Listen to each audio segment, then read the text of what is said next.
देखिए, हम लोग इस वीडियो में समझने की कोशिश करते हैं कि हरिजन शब्द क्या है, हरिजन शब्द की उत्पत्ति कैसे हुई और हरिजन शब्द कहाँ से आया और हरिजन किसे कहा जाता है ना।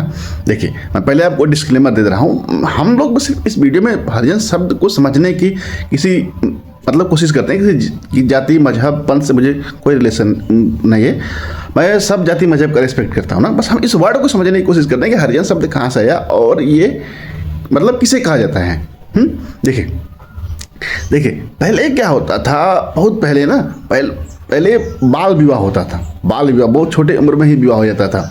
5 साल 6 साल के बच्चे होते थे तभी उनका शादी हो जाता था, मतलब एक बंधन में बंध जाते थे। ठीक है, देखिए जैसे अभी भी देखो ना, जैसे 5 साल 6 साल के बच्चा हुआ उससे शादी हो गया, इसको तो गौना होता था 10 साल बाद।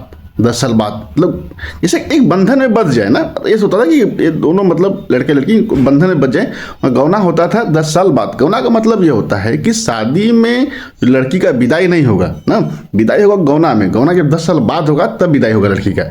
ठीक, ये सिस्टम ना अभी चला था। अब तो अभी 40-50 साल पहले देखेंगे ना, तभी ये सिस्टम चला आता था कि 15 साल 20 साल पर लड़की का शादी हो जाता था, गौना होता था 5 साल बाद। ठीक है, गौना मतलब क्योंकि मतलब गौना में ना, गौने में ही लड़की का विदाई होता था, शादी में नहीं होता था।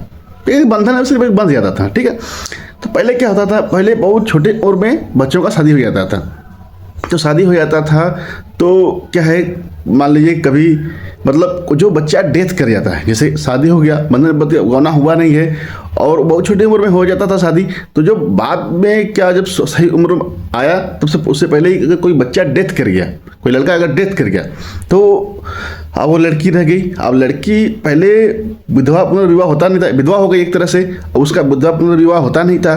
और दूसरी बात, सती प्रथा भी, सती प्रथा हर जगह नहीं लागू था ना। सती प्रथा जैसे राजस्थान वगैरह में उधर ज़्यादा सती जौहर इधर ज़्यादा होता था, हर जगह उतना ज़्यादा लागू नहीं था। तो अब वो लड़की रह गई, विधवा पुनर्विवाह होगा नहीं, विधवा हो गई, अब उसका विवाह होगा नहीं।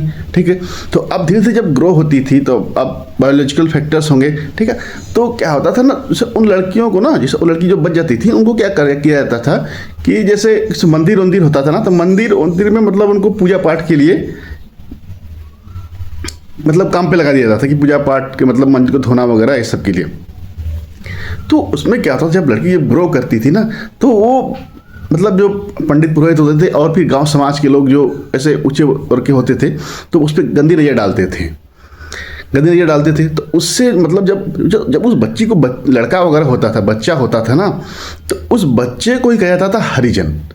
हरि मतलब भगवान, जन मतलब लोग, मतलब ये भगवान का बच्चा है ना। क्योंकि कोई आदमी अपना नाम देता नहीं था, क्योंकि बदनामी होगी।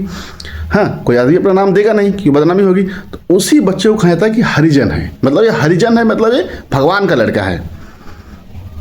तो हरिजन शब्द एक बहुत गलत शब्द है, हरिजन शब्द नहीं यूज करना चाहिए, क्योंकि भगवान के तो सभी लड़के हैं, लेकिन उसको कोई उसी को हरिजन कहा जा रहा है ना।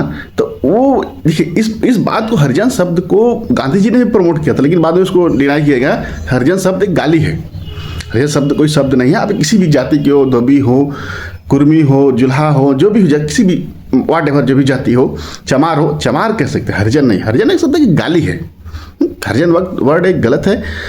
जो भी आप जाति के हो, किसी भी मजहब के हो, वो चीज़ें रहना चाहिए, हरिजन शब्द किसी को यूज नहीं करना चाहिए। Thank you.